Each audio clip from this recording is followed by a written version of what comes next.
This morning in the Atlanta airport, no one's missing a meal on Mac Wilburn's watch. With 11 restaurants to serve passengers, he's got dining for every destination. And it all started when Mac talked with First Horizon Bank about opening a franchise in the airport. Now it's open for business and cleared for takeoff. First Horizon Bank. Let's find a way. Go to firsthorizon.com/Mac. First Horizon Bank, member FDIC. My brother-in-law died suddenly, and now my sister and her kids have to sell their home. That's why I told my husband we could not put off getting life insurance any longer. An agent offered us a 10-year, $500,000 policy for nearly $50 a month. Then we called SelectQuote. SelectQuote found us identical coverage for only $19 a month, a savings of $369 a year. Whether you need a $500,000 policy or a $5 million policy, SelectQuote could save you more than 50% on term life insurance. For your free quote, go to SelectQuote.com. SelectQuote.com. That's SelectQuote.com. SelectQuote. We shop. You save. Full details on example policies at SelectQuote.com/commercials.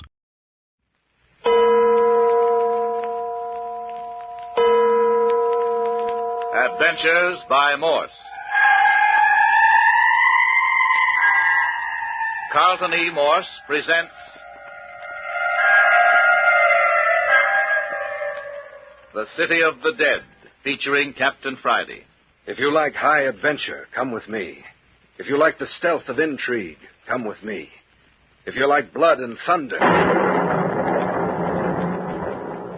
come with me. 2 o'clock on the morning of the third day in the City of the Dead. 3 nights and 2 days have been spent in this old abandoned cemetery. This is the morning of the third day.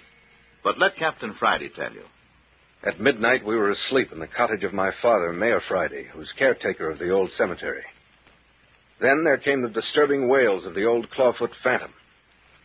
I got up, and with Jimmy Parker went out into the night. Almost immediately, we stumbled onto a trail of bones that led us among the tombstones down into the City of the Dead. It led to a grave upon whose headstone had been placed a skull. It was a freshly opened grave, and there was a man down in it, digging. So much for that. In the meantime, Dr. Tooner had been left at the cottage with Phyllis Carroll, kept abed by her knife wound. Also, the old mare was supposedly asleep in one of the bedrooms, locked in by Captain Friday, so that he would not be disturbed. Dr. Tooner became frightened when old Clawfoot began to prowl outside the door and broke into Mayor Friday's room, only to find that he was not in the locked room at all. And then the Clawfoot creature took measure in his own hands. He broke into the front door, overwhelmed Dr. Tooner, and came to the bed beside the girl. When it reached toward her, she cried out and lost consciousness. It is now 2 a.m, and we are down in the City of the Dead, where Captain Friday and Jimmy Parker are watching the ghoul at work in the grave of old Ernie Morton. Get down, Parker. Down on your face and keep still. Did you see who it was digging in the grave, Captain? Keep still, I tell you. Not a move out of you. Don't even raise your head to look. Why so mysterious? Who is it? Never mind. You do as I say. Keep down here behind this tombstone. Here, where you going? Keep still. Now listen, I'm going to sneak out alone. Yeah, help. Be quiet. I'm going out alone because it'll make less noise. He's down in the grave now. I want to catch him red-handed. Oh, I think that's a fool idea. Let me go along. You do what I tell you, Parker. Yeah, but he'll be desperate. He's liable to be the killer. I can take care of myself. Now mind you, do what I say. Don't move a muscle until you hear me yell. I'll yell when I jump him. I don't like That it. doesn't make any difference. Remember now, wait until I yell.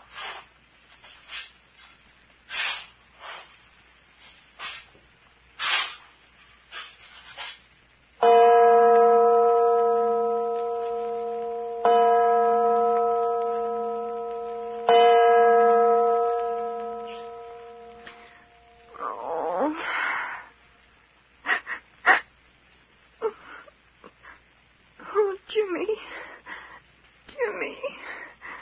Where are you? Where are you? Oh, my shoulder. Oh, my shoulder. Oh, Jimmy. What? Where am I?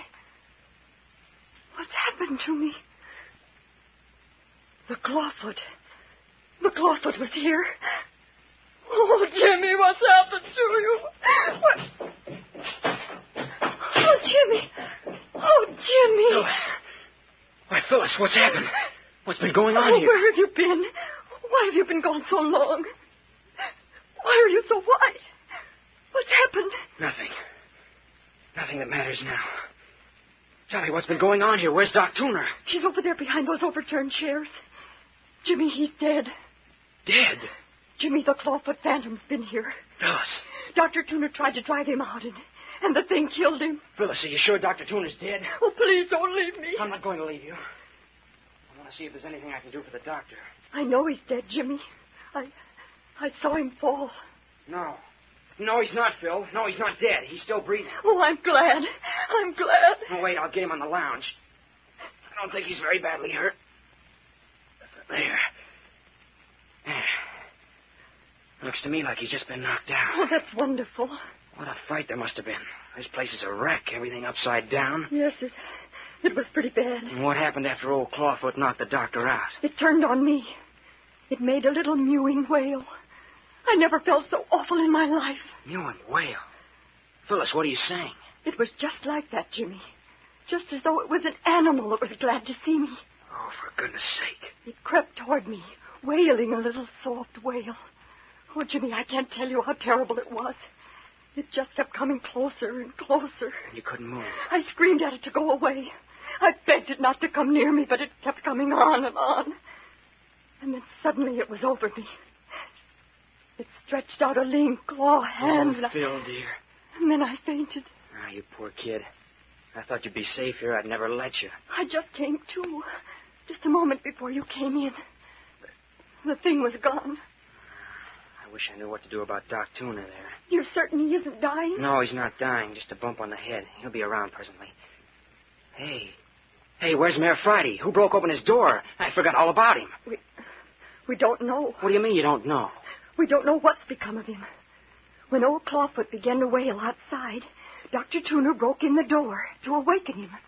But the mayor wasn't any place in the room. Yeah, but that's silly, Phil. We saw Captain Friday lock his father in. He wasn't there. He vanished. Vanished from a barred and locked room? And I've got to lie here in this miserable bed with my shoulder hurt. Oh, what if something should come after me? I couldn't run. I couldn't do anything. Don't you worry about that, Phil. I'm not moving from your side from now on. But what about you? You were so white when you came in. Something's happened. Why don't you tell me? Oh, what do you mean, Phil? You're holding something back. What happened out there in the city of the dead? Why were you so white when you ran into the house? Where is Captain Friday? Well, Phyllis... Has something happened to the captain? Now, Phyllis, you've got enough to worry about. Don't bother your head about it. It's Dr. Tooner. Yeah, still He's unconscious. groaning. He's still unconscious, but he'll be around pretty soon now. Oh, Jimmy Parker, you tell me what happened. You've got to tell me. Is he dead? Is Captain Friday dead? No. That is, I don't know. You don't know? Well, weren't you with him all the time? Oh, Jimmy, don't put me off. I'm not putting you off, Phyllis. Honestly, I don't know. Then... Phil, Captain Friday's vanished. Vanished? Captain Friday's vanished? Oh, Jimmy. Now, Phyllis, don't give way. Please don't. Oh, but first the mayor disappeared, and now his son. Jimmy, do you think we're to be next? Of course not. But think of what's happened. First it was my cousin, Bert Arnold. They strangled him and threw him in an old grave. Oh, don't talk about it, Phil. It'll only make you feel worse. And then that stranger was stabbed to death outside your window. Well, we know old Clawfoot did that. We saw him. And then Lammy Fink, frightened to death. What is there in the world that could frighten a person to death? Well, that old caretaker was always scared of a cemetery at night, you know that. But what a horrible way to die. I've heard that a person's heart sometimes bursts wide open with fear. Did you ever hear of that, Jimmy? No, of course not. Stop it now, Phil. You're frightening yourself sick with this kind of talk. And then Mayor Friday vanished from a barred room. Oh, Phil, I tell you... And now Captain Friday. Tell me, Jimmy, how did Captain Friday disappear? How did it happen? Oh, listen here, Phil. Wait until morning, won't you? Wait until daylight, and I'll tell you all about it. It'll only be a few hours now. No, I want to hear now. But Phyllis, it's not a nice story. Tell me now. Well, I left the house and went to the shed where we laid out the skeleton. The skeleton with the message tied to it, saying it wasn't my grandfather? Oh, Phil, I wish you wouldn't. Go on, Jimmy. Well, the skeleton was gone. Gone? The skeleton, too. The mayor, the captain, and now the skeleton. Yes, the skeleton was gone. We were looking about outside the shed when I ran across the bones of its foot. Its foot? Yes. Just a little further down into the city of the dead, and Captain Friday found its ankle bone. What? Well, that's strange. What did that mean? We didn't know at first. But presently we found leg bones and most of the rest of the skeleton scattered out ahead of us. It was a trail of bones, Phyllis. A trail of bones? Yes, a trail of bones leading us down into the city of the dead. Leading us down to a grave. Any particular grave? The grave of Ernie Morton. Ernie Morton? The grave we opened in search of the Black Pearls. Oh, Jimmy. The grave in which the strangled body of your cousin, Bert Arnold, was found. Oh, what does it mean? What is it? And Phil, when we got down into the city of the dead, there perched on the headstone of Ernie Morton's grave was the grinning skull of our skeleton. And that isn't all. Yes? Phyllis, there was someone digging in that grave again. Jimmy. Yes, someone digging. Digging. He didn't see us. We threw ourselves down in the shadow of a tombstone. It was brilliant moonlight. Who was it? I couldn't tell. I don't know. Captain Friday made me lie flat, and I couldn't see a thing. All I could hear was the shoveling. Shoveling of the ghoul in Ernie Morton's grave. Then what happened? Captain Friday was peering around the edge of the tombstone. Suddenly he called my name and dropped back to the ground. You saw who it was? That's what I thought, but if he did, he wouldn't tell me. He said he was going out after the fellow and that I was to lie still until he yelled. He said he would yell when he leaped into the grave on the man, and that was my signal to come to his aid. Why didn't you go with him? Well, I wanted to, but he wouldn't let me. He wouldn't even let me raise my head to watch him while he sneaked up on the grave. Why? I don't know. Then he slipped out, and I waited. I waited. Pretty soon I heard the shoveling stop. I got ready to jump to my feet. I expected the captain to yell any second, but there wasn't any yell. I waited a few seconds longer, and then I raised myself and looked over the top of the gravestone. Yes, Jimmy? Phyllis, there wasn't a sign of anyone any place around. Jimmy! It's as true as anything I ever said in my life. Captain Friday had vanished. The gravedigger had vanished. Even the shovel had gone. I rushed to the edge of the half-uncovered grave and looked everywhere. There was nothing. Oh, Jimmy, I couldn't have done that. I stood there in the moonlight at the edge of the grave, petrified for a moment. Then I yelled until my lungs hurt. And all I got for my trouble was a lot of echoes. Echoes coming up from the ruins of the old church. Echoes and the faint sounding of that phantom church bell. I couldn't have stood it. Then I got sick, and I got away from the edge of the grave and started to run. It's more than a mile, but I ran the whole way back here to the cottage without stopping. No wonder you were white and out of breath. When I came in the door and found everything so upset and you so frightened, it brought me to my senses. I think the doctor's coming too, Phyllis. Get a pan of cold water, Jimmy. Bathe his head. Yeah, okay. Watch him, Phil. If he starts to move around, yell. I don't want him to fall off the lounge. He's all right. Only hurry. Coming. Now I'll fix him up. Poor old guy. Yeah, this cold water will help that head. You know, Phil, this is pretty rough treatment for a man as old as Doc Tuner. It's pretty rough treatment on any of us. And Jimmy, just as sure as anything in this world, this is building up to something. Yeah. I suppose everything has a payoff. I just hope that payoff won't end up in a funeral parlor. That's all I hope.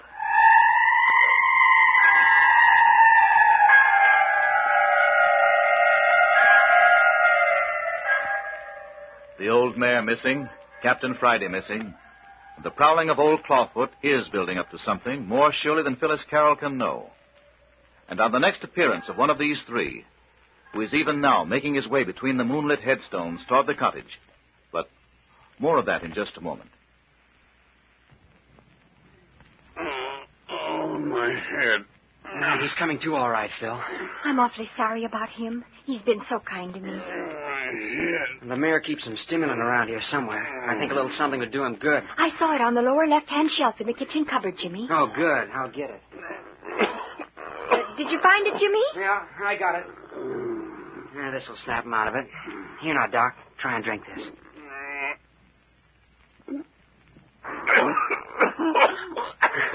That's put color in his face.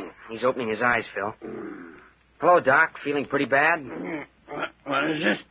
What's the matter? Just a little bump on the head, Doctor. You'll be all right in a minute. Bump on the head? How did I get a bump on the head? Oh, don't remember, huh? Old Clawfoot slugged you. Clawfoot. Clawfoot, I remember. He was after Miss Carroll. Did he get her? Did he get her? I'm all right, Dr. Tuner. Honest, I am. Don't you worry about me a bit. I shouldn't have let that thing get the best of me. I guess I ain't as young as I used to be. Well, don't you worry about that. You put up a good fight. Phyllis told me all about it. I'm still a good fighting man, Parker. I'd have brained that thing with the poker if my foot hadn't slipped. That's what was the matter. My foot slipped. Yeah, of course, Dr. Tuner. That's the way it happened. Now, you just lay back and rest a while. Say, Parker. Well? You know, I'm feeling kind of dejected like. I think I could do with another spoonful out of that bottle. Oh, that's right, sir. I'll bet you could. Just a minute, I'll fix it for you. Here you are. Oh, thanks, Parker. Yeah, that's all right. Now, you just lie still for a bit until you feel stronger. Jimmy, could I have a drink of water? Oh, sure thing. Now, I'll have it for you in a jiffy.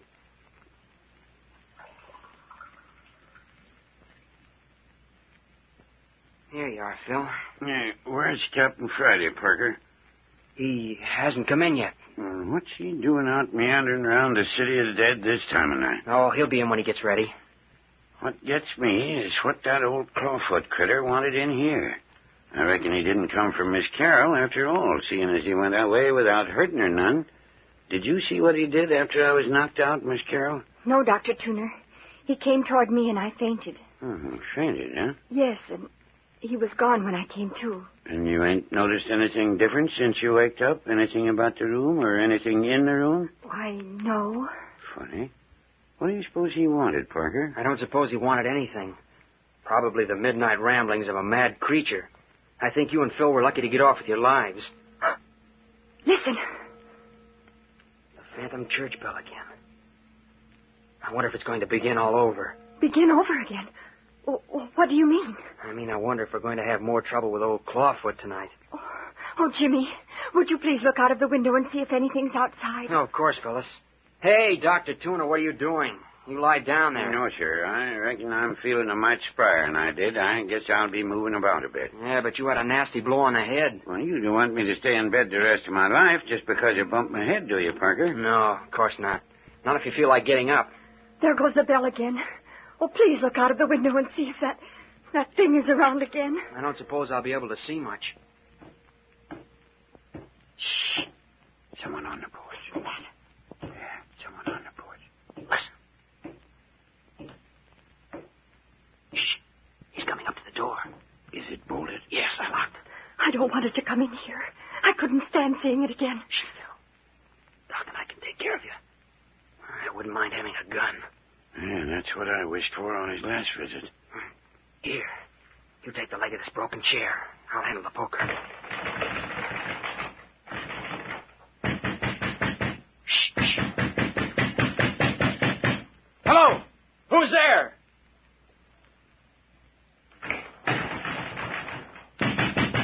Mean disposition, whoever he is. Oh, Jimmy, I'm so afraid. Hi, you out there! You better answer if you know what's good for you. That's right. We're two against you. You ain't got a chance. Doc Tuner. Doc Tuner, is that you? It's Mayor Friday. Will that be? Sure, it's me, Mayor. Here, unlock that door and let the mayor in. Dr. Tuner, are you certain it's the mayor? Certain? Of course I'm certain. Go on, open the door, Parker. Yeah, what did I tell you? Of course it's the mayor. Well, why shouldn't it be me? What in tarnation you go and lock me out for? Well, why didn't you answer instead of tromping up on the porch and banging on the door without a word? Because I ain't used to asking for permission to enter my own house. What in the Sam Hills happened here anyway? Who broke that chair? Who smashed in that door? I reckon it couldn't be helped, Mayor. We had a little visit from old Clawfoot while you were out. Clawfoot? I reckon so. By the way, Mayor Friday, where have you been all night? Curious young squirt, ain't you, Parker? Perhaps so. But a lot of things have been happening around the city of the dead tonight. And I think you can throw light on a great deal of it. What's been happening? Well, to begin with, we all saw Captain Friday lock you in that room there before he and I went out into the city of the dead. You saw the captain lock me in? That's right, Mayor. I reckon we all saw him do it. Doc, you saw him lock me in? I reckon that's right, Mayor. Well, when was that, Doc? Just before he and young Parker here went out. I reckon it was something about like midnight, Mayor. Oh. How'd you get out, Mayor Friday? Where's the captain, Parker? Why, he vanished. Vanished? Yes. We went down into the city of the dead together and, well, he disappeared. You mean something's happened to my son, Parker? I'm sorry, Mayor Friday. I don't know what happened to him. You see, we found someone digging in Ernie Morton's grave. Ernie Morton's grave? Yes. Captain Friday made me lie down behind a tombstone while he crept up to the grave. He told me to wait until he shouted. Well? He never shouted. Didn't shout? No. I waited as long as I thought it wise, and then I followed. What did you see? Nothing.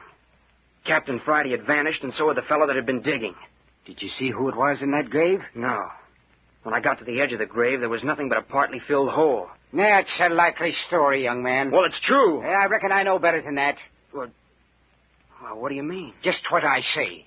It just happens that I came up through the city of the dead right by Ernie Morton's grave not half an hour ago, and that grave ain't been touched. Maybe, though, you filled up the grave before you came in. No, I left it just as it was. You say it's filled up now? Reckon it ain't been opened this night. Well, I tell you it was open. And I tell you, Parker, if you killed my son, it's going to be the last sneaking thing you do. That's the most asinine statement I ever heard. Oh, another country heard from. Phyllis is right. It is asinine. Now, look here, Mayor. Are you certain Ernie Morton's grave hasn't been dug into? I'll take you down there if you can't take my word for it. No, if you say so, Mayor, it's so. But look here, Parker ain't been acting like my idea of a killer. You're an old fool, Doc Tuner. How do you know how a killer acts? Now then, Mayor, you can't make me believe that you think the captain's dead. I ain't lived around you 40 years for nothing. If you really thought anything had happened to that boy... You keep your thoughts to yourself, Doc Tuner. But, Mayor Friday, why would Jimmy do a thing like that? He hadn't any reason. Honestly, he didn't. The captain was getting too much on him. Of course he had reason. Plenty of reason. Oh, no. Honestly, Jimmy wouldn't hurt anyone. Honestly. There now, Miss Carroll. Oh, Phil, don't cry. It's all right. Oh, but you didn't. Now, Miss Carroll, you've gone and made yourself unhappy again. You've had too much trouble tonight. Oh, but Dr. Tuner, you know Jimmy wouldn't hurt anybody, don't you? Well, yes, of course. Here, now, you let me straighten out your pillow for you. But the mayor said that... There, now. Let me lift you up a little. There, now I can fix that pillow. I'll give you a powder that'll put... Hello. What's this under your pillow? Why, I don't know. Look here, Mayor, Parker, look. Look what I found under Miss Carroll's pillow. What is it? Let me see. What have you got there, Dr. Tuner? A black pearl. A black pearl. Jumping Jerusalem. Did you ever see anything like it? A black pearl as big as a pigeon's egg. But where'd it come from? Dr. Tuner, where did you get it? I found it under Miss Carroll's pillow, just where I said I found it. Phil, where did you get it? I don't know. It isn't mine. I never saw it before. But it was under your pillow, young woman. I don't care. I never saw it before. Ain't it a beauty? One of old Theodore Beverly's collection as sure as you're born. But it's uncanny. How did it get under my pillow? Well, one thing's certain now anyway. What's that, son? That somebody has found the pearls. Their whereabouts is no longer a secret to somebody. And to someone in this group. How do you figure that out, Mayor? Because we're the only ones who've had an opportunity of placing the pearl under the girl's pillow. Old Clawfoot. It was old Clawfoot. By jiggers, I wonder. Of course it was old Clawfoot. We were wondering why he broke into the place. He didn't take anything, didn't hurt anyone more than was necessary to carry out his mission. Sounds reasonable. Well, of course. If Phyllis hadn't fainted, I'll bet he'd have put the pearl right in her hands. Jimmy, do you really think so? I'll bet money on it. But why? Why? I don't know. Just the same, I'll bet it was he. I know it was. You seem awful anxious to convince us, Parker. What do you mean, Mayor? I mean, I don't think Clawfoot had anything to do with that pearl. Oh? Well, what's your theory? I think you put that pearl there. What? Me? Yes. I think that pearl explains why the captain didn't come back to the cottage with you, James Parker. But I don't understand. Oh, yes, you do. In some manner, you and my son hit on the hiding place of them black pearls tonight. And it didn't suit your purpose to have anybody but yourself know about them. You're crazy. Well, maybe I am and maybe I ain't. But just the same, young fella, I ain't taking any chances. You're going in that there bedroom of yours, and you're going to stay there until we can turn you over to the police. But you can't do that. You mustn't. Look here, Mayor, that's absurd. Why on earth would I give myself away by bringing one of the pearls here to the cottage? You couldn't resist the temptation of bringing one along to show to the girl. Likely you and her was looking at it when Doc Tuner came to. You didn't have time to hide it, so you stuck it under her pillow. No. I never saw it before. Honestly, I didn't. I swear it. No, don't you go getting all excited again, Miss Carroll. What's the matter with you, Mayor Friday? Why don't you give me a break? You're always making me the goat for everything. What have you got against me? I've never done anything to you. That won't do you no good, Parker. Well, you know what I think of you. With as much circumstantial evidence against you... Circumstantial evidence? I'd like to know if there's anyone in the world that's got more against them than you. You went out of this house with my son, and you came back alone. That's enough for me. Look! What? Are you pointing at me? Yes, I'm pointing at you. Look there in his vest pocket. Jimmy, what is it? I don't see anything. Must be losing his mind. What's the matter with you? Look at that gold pencil in his vest pocket. That's Captain Friday's pencil. You mean... Captain Friday had that pencil in his pocket when we left the house tonight. What? What's that? And look at the fresh dirt on the knee of the mayor's trousers. Oh, Jimmy. Mayor Friday, supposing you tell us what's become of your son, Captain Friday.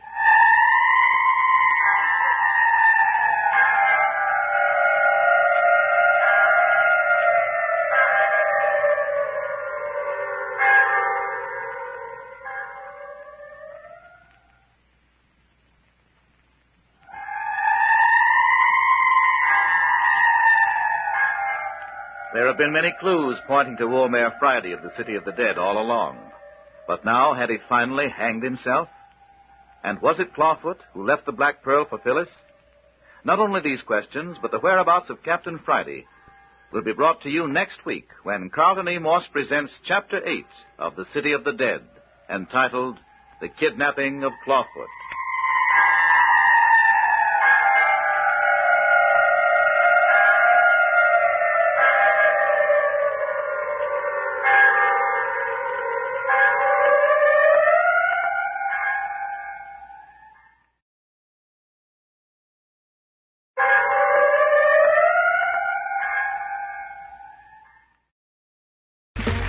Okay, round two. Name something that's not boring. A laundry? Ooh, a book club. Computer solitaire, huh? Ah, oh, sorry, we were looking for Chumba Casino.